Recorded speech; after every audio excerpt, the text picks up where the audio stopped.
Jansen Harris here with the Just Good Network. This segment is sponsored by Your Future Media. For all media purposes, visit Your Future Media. We have here today Malik Brown, armchair All-American. See, got it right this time. Right. Writes for them. Go check out his articles. Writes a lot of good stuff on the Hawks. But we're going to talk about the Atlanta Dream first. Right, thank you. They're 1-4. I'm concerned, a little bit shocked about it. Last season, we saw how good they were, especially in the postseason. From your analysis, I know you're covering the games. What's going on, man? First of all, you got to look at the schedule that they've had so far. So they played the Connecticut Sun. They lost against them. They played the Mystics twice.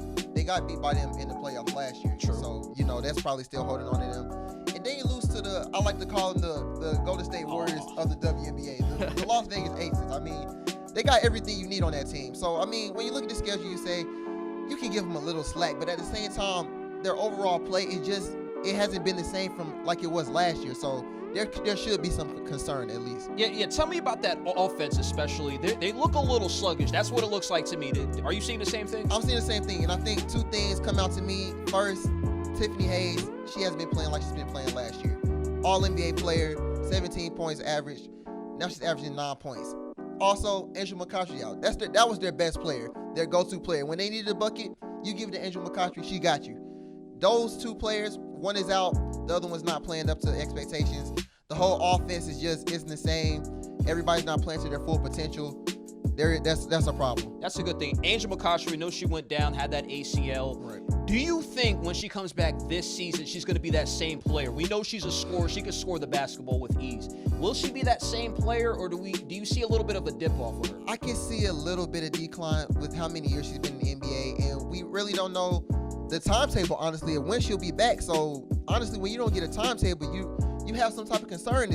Is something going on with her training? Is she taking a step back? You never know what's going on. So, I feel like as of now, you should say that she may have a decline in her game so far. Okay, let's go back to Tiffany Hayes. You brought that up. Last season, 17 points a game.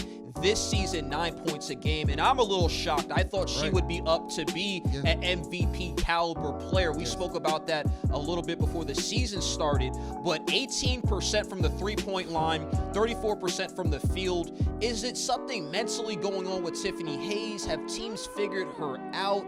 Is it a lack of motivation? What's going on with Tiffany Hayes? I feel like with the the injury of Angel McCoughtry, I feel like that's really affected her game. Last year, she was just able to be that sidekick kind of. And I thought she was growing out of that a little bit in the playoffs. Yeah, exactly. So it's like she was good on the three ball.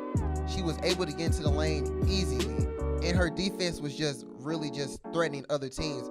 Now she looks kind of standoffish. She's not getting to the paint as much. She's really inefficient now. Like you said, 18% from three. That's crazy to me. It's just, I think she has to get in the groove. Like, I talked to some other people.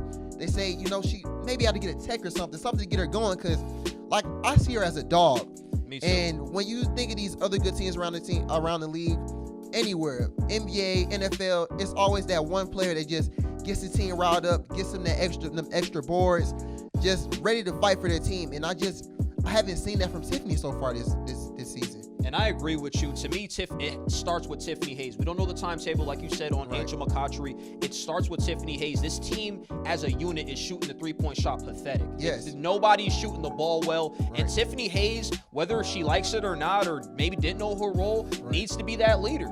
Yeah. Before we go to break, let's talk about Nikki Collin. She was the Coach of the Year last year in her first season, had a lot of success. Is the pressure this season to match last season getting to her a little bit, or do you think she'll get out of the funk with the coaching? She'll get out of the funk, but I do think it's kind of hitting her now. I feel like they did exceed expectations last year. I didn't expect them to be that good, but they played well, and she's being real transparent so far this season. Against the Aces, they had a 30-minute post-game little emotional talk in the locker room. She came out and said. And one thing that caught my attention was she said they're probably the #1 team in the league in missing open shots. So that should give you some type of encouragement to say, this team, they can get it together. If they just do what they're supposed to do on offense, get it together on defense, hit their open shots, they should be fine. Nikki Collins, she's going to be fine. She's been a coach in this league before. This is not her first season being a coach. I think she'll get it together. Okay, we'll have to see. 1-4, not a good record. Second worst in the WNBA right now. I'm Jansen Harris here with Malik Brown, Armchair All-American. Go check him out. Like, comment, subscribe to us on YouTube. Like us on Facebook and follow us on Twitter and Instagram as well.